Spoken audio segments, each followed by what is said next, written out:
Hello and welcome to another episode of Refined Insight. My name is Sydney Stewart.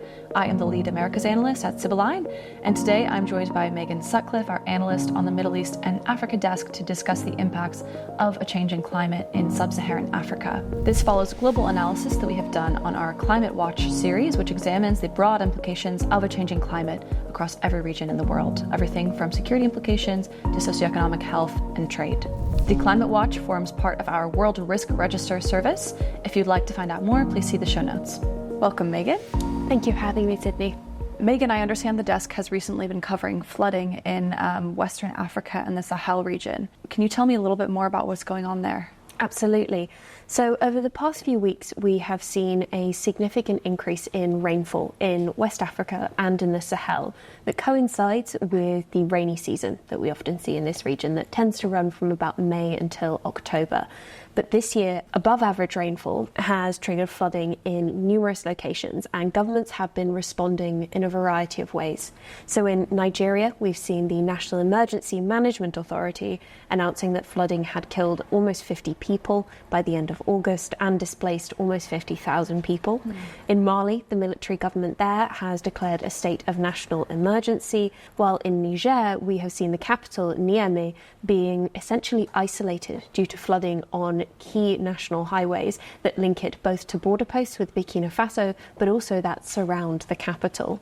Travelling through the Sahel, we've also seen, unfortunately, above average rainfall triggering flooding in Sudan. This has displaced and impacted almost 320,000 people, and on the 24th of August we saw the increased pressure from all of this rainfall triggering the collapse of a dam in the Red Sea state, and this then triggered flash flooding throughout the area and killed at least 60 people and essentially destroyed over 20 villages in a country that has already survived a year and a half of civil conflict.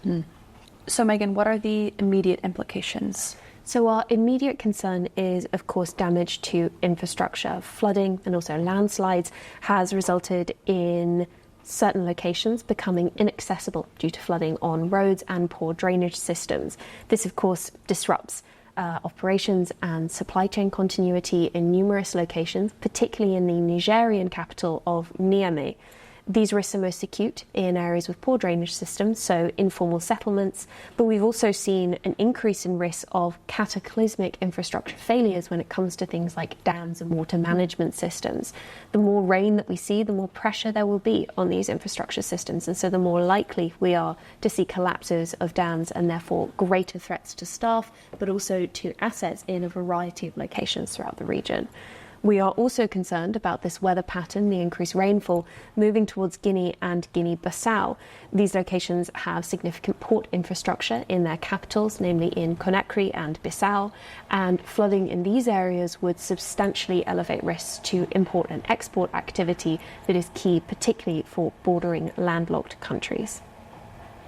So I imagine, Megan, moving beyond the immediate damage to infrastructure and operational disruption therein, there must be also substantial impacts on socioeconomic health, including employment and agriculture.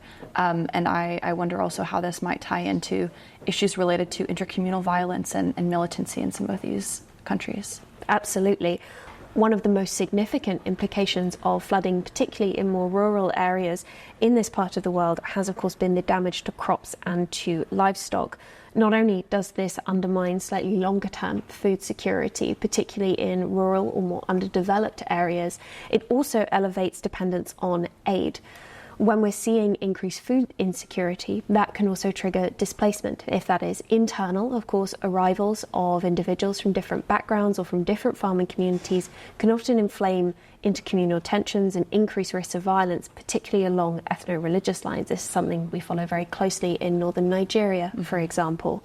We're also very concerned about potential displacement into external locations. In Sudan, for example, food security is already critical, and increased flooding not only restricts access to aid, but also restricts farming activity that has already been disrupted by the civil conflict that's going on there. At that point, we're also forecasting that this will likely push a greater number of refugees towards camps in bordering countries, such as South Sudan and Chad, both of which are going to be having critical elections in December. increasing pressure on aid systems and socioeconomic health in those locations, paired with, of course, potential changes to demographic balances in border regions, will further inflame ethno-religious tensions and increase risk of violence, particularly in South Sudan. So given that, in the medium term, the flooding is going to exacerbate those kind of conditions that are conducive to further violence and instability, what is the outlook in the long term for the security situations and security crises that we've seen in some of these countries? Our primary concern in this particular area is that increasing insecurity, increasing socioeconomic health concerns, particularly in cases where governments lack the financial ability to respond quickly to emergency conditions, is that this will drive recruitment efforts that facilitate greater militant activity, particularly from increasingly violent jihadist groups that are operating in the Sahel, but also to a certain extent in West Africa. Our concern in Mali and Niger is, of course, the Al-Qaeda regional affiliate known as JNIM, and, of course, the Islamic State regional affiliate that is also increasingly active in Niger following the coup in July of 2023. We're also looking at potential increases in banditry and recruitment to armed groups in northern Nigeria, as well as increased recruitment to decentralized ethno-religious militias that act in some cases as a counterbalance to increasing jihadist violence.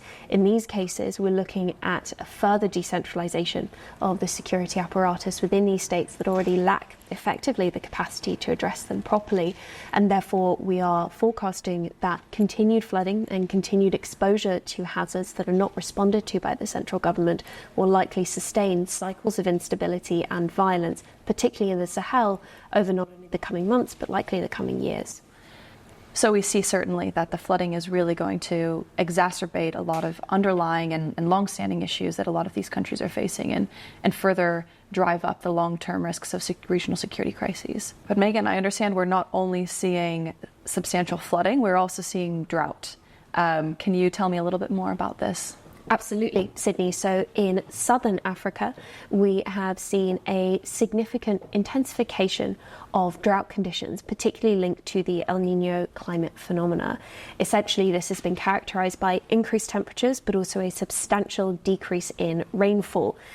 Clearly, that exacerbates water security risks in a variety of countries, and we've been looking closely at the multifaceted impacts that it's having on life, security and politics in countries such as Zambia, Zimbabwe, South Africa, but also places like Lesotho, Madagascar and Malawi, all of which are linked to this climate phenomena that only seems to be intensifying in this region. So certainly the drought is exacerbating energy security and water security risks in the immediate term, but in the medium term, how will this impact food security concerns? Absolutely. So we've already seen authorities in Lesotho, Malawi, Zambia and Zimbabwe declaring states of emergency over drought conditions and critical food shortages. Rain-fed harvests usually are responsible for providing approximately 70% of foodstuffs in this particular region. And in countries like Zimbabwe, we've already seen crop deficits emerging of 60 to 70%, particularly in food staples of things like maize. Obviously, that has dire implications for food security, and we've already seen states dipping into grain reserves and reducing them to critical levels. For example, over the past week, we have seen Namibia making a highly publicised decision to cull over 700 wild animals and then distribute the meat to families that are food insecure because of the increasing severity of the lack of crops and the lack of key foodstuffs that impacts, of course, both agriculture but also livestock. This is not unique, however, to simply foodstuffs, and in places like Zimbabwe, we've seen authorities reporting a sharp decline in production of crops such as tobacco, not only in terms of their quantity, but also in terms of their quality. This is a significant concern because these types of crops are primarily earmarked for exports and are a key source of foreign currency reserve. Without these exports, we'll see increasing fiscal pressure on governments and will likely see further devaluations of currency, sustaining inflationary pressures, particularly on farming communities. So the drought is having very tangible impacts not only on a local level in terms of making people more food insecure and raising kind of socioeconomic and political pressures therein, but also very tangible macroeconomic concerns. Absolutely. We've also seen broader macroeconomic concerns with reference to energy security. In Zambia, for example, we have seen the nationwide drought, which is of course linked to El Nino, undermining hydroelectric power generation, which accounts for about 80 to 90% of domestic electricity generation. This is due to decreasing water levels behind dams, therefore decreasing the capacity of generators to provide electricity. This has impacted operations in a variety of sectors, particularly the mining sector, which again is a key source of foreign currency reserves. As Zambia has also acted as an energy exporter, it's had implications for operations in the Republic of Congo and certain parts of the Democratic Republic of Congo. In Madagascar, similar issues linked to decreasing water levels behind reservoirs and dams has led to an increase in load shedding or scheduled power cuts, including in the capital, which has, of course, disrupted operations, but also elevated risks of unrest, anti-government protests. In certain countries, such as Zimbabwe and in Madagascar, we know that security forces are far more likely to use heavy-handed disbursement techniques. And so we've also seen an uptick in bystander and incidental risks in those locations, particularly as we're seeing protests linked to broader socioeconomic concerns. Megan, I'm also wondering, given the impact of water scarcity on energy security risks and hydroelectric power, as you mentioned, have we seen an increase in cross-border tensions and regional tensions between countries as they potentially vie for control of key water sources like rivers and to try to divert water supplies that way? We are forecasting that this is a potential source of tensions in the longer term. However, at present, we haven't necessarily seen that. In essence, it is seen that this is a common problem that all nations are experiencing to a relatively similar extent. That being said, though, if we see drought conditions persisting, there is a realistic possibility that we will see increased displacement within the region. Of course, changes in migration, particularly irregular migration, can often be a source of tension, particularly in states that are receiving significant displaced populations. There have also been increased risks in locations such as Lesotho, where an increase in food insecurity has fed both an uptick in common crime, so for example theft and theft of livestock, but has also resulted in increasing numbers of individuals seeking employment in places like South Africa. This has, of course, increased exposure to human trafficking rings and to organised criminal organisations and operations that have smuggled people across the border to then work in conditions that are not regulated. So at that point, that's also an area that we're watching in terms of human movement, labour flexibility and labour concerns, and how that may also act as a sense of broader regional tension as numerous states are facing broader macroeconomic issues. And as I understand, drought can actually increase the risk of substantial damage when you do have a period of rainfall. Raises the risk of landslide in places that are mountainous and also can exacerbate the risk of flooding. Absolutely, Sydney. This is one of the key risks we're following as we enter southern Africa's rainy season that will begin in approximately October time, when we've had periods of very little rain. The ground conditions and also crop failure are more conducive to runoff into rivers and will exacerbate pressure on water management systems, at which point we are therefore looking at a period of increased flooding. Well, Megan, thank you very much. It's been a pleasure.